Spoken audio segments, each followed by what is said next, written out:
Sarah Everard's murder and the questions the Met Police now face. There is an air of crisis in British policing this weekend as it faces a great moment of reckoning. Never have leaders felt that public trust is so low they have had to advise women to consider fleeing if they are uncomfortable when confronted by one of their own officers. But that is the aftershock of the appalling crimes of Wayne Couzens, who raped and murdered Sarah Everard while working for the Metropolitan Police, after kidnapping her in a fake arrest. So what happens now? Well, first, there is no sign that ministers are going to make Dame Cressida Dick, the Commissioner of the Met and the UK's top officer, take the blame. Despite repeated attempts to force Home Secretary Priti Patel's hand, she has very publicly backed Dame Cressida by renewing her contract last month. But questions now confront policing, and the difficulty its chiefs and ministers are having in answering them is why the crisis feels too deep. In that context, Couzens' ability to hide undetected within policing is similar to the dreadful story of the Soham murders almost 20 years ago, in which a suspected sex offender was able to work as a school caretaker. The police watchdog is still investigating what Kent police knew about Couzens before he was able to transfer to the neighbouring Metropolitan Force in London.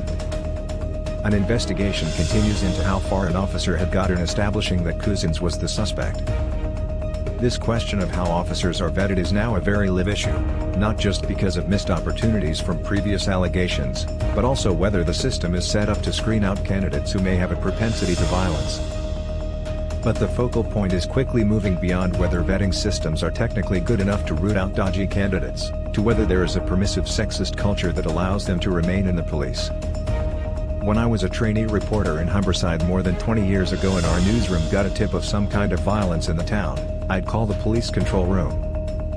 For too long, police forces have downplayed or ignored the everyday violence and misogyny that men inflict on women.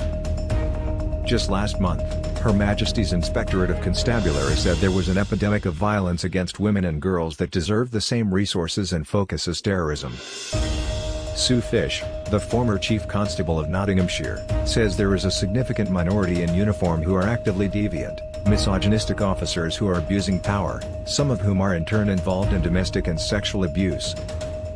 But Ms. Fish's point is reinforced by the fact that the police watchdog is not just investigating what was known about Couzens, but also 5 other officers who were in a WhatsApp group that shared allegedly misogynistic and discriminatory messages. Sue Fish says she has seen nothing from either the Prime Minister or Dame Cressida Dick that shows they understand how pervasive this culture is. The Victims Commissioner Dame Vera Baird QC, a former police and crime commissioner and career criminal justice expert, also says sexism is rife in policing. There is no doubt whatsoever that, particularly for female victims, faith in the police has collapsed, she told BBC Radio 4's Woman's Hour.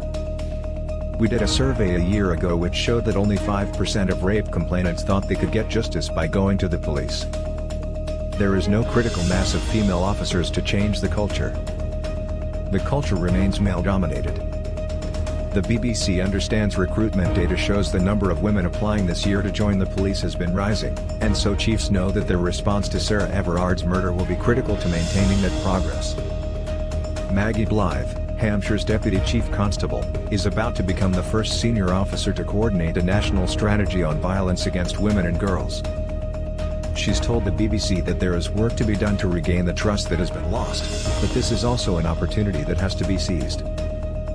Back in the summer, Dame Cressida Dick wanted to emphasize that Wayne Couzens was a shocking but exceptional case.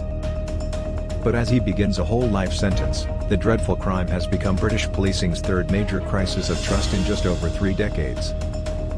The second was the 1993 murder of Stephen Lawrence.